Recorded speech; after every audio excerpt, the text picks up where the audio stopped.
시청자 여러분 안녕하십니까? 3월 첫 주 평택 위클리 뉴스 이하경입니다.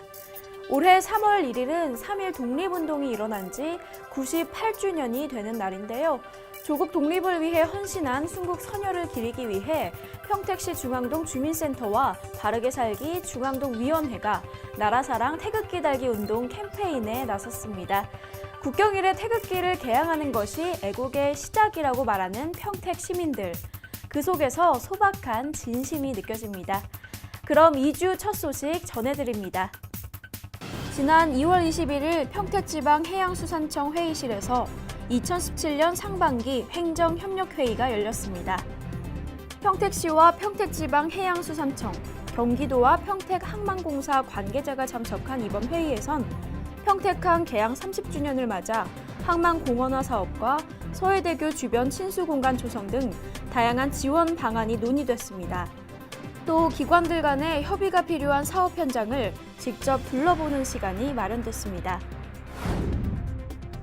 지난 2월 22일 시청 대회의실에서 열린 시민의 소리 경청 토론회는 평택시가 구축한 문제 해결형 거버넌스 프로그램입니다.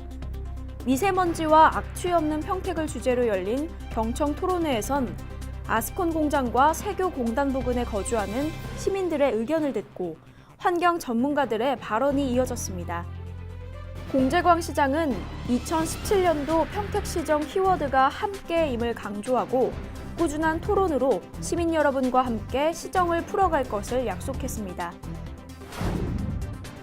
지난 2월 22일 평택시청 대외협력실에서 기업은행과 동반 성장을 위한 협약을 체결했습니다.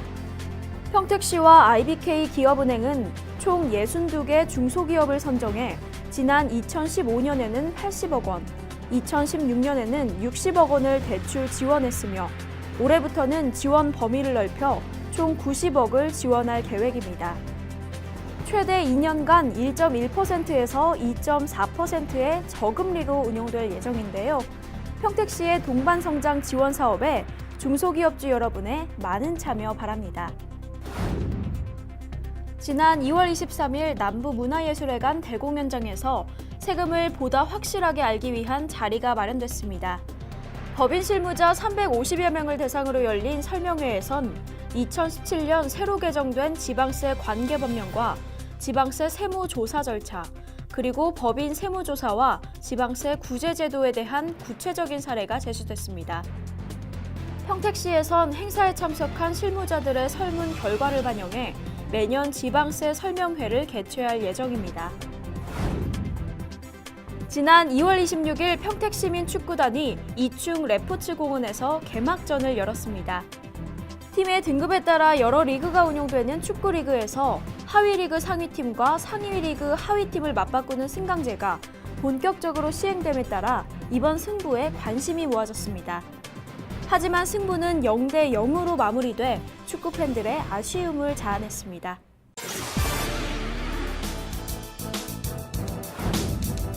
평택시 장애인 체육회는 지난 2월 23일 고려정에서 정기이사회와 대의원 총회를 열었습니다.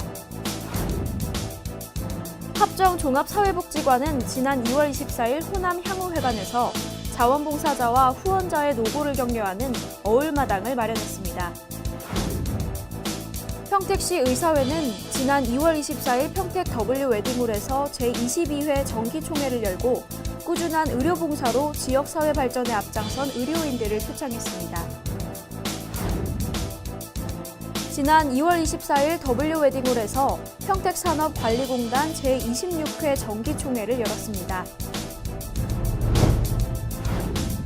지난 2월 26일 안중레포츠공원 궁도장에서 제9회 평택시 궁도협회장기 궁도대회와 이취임식이 열렸습니다.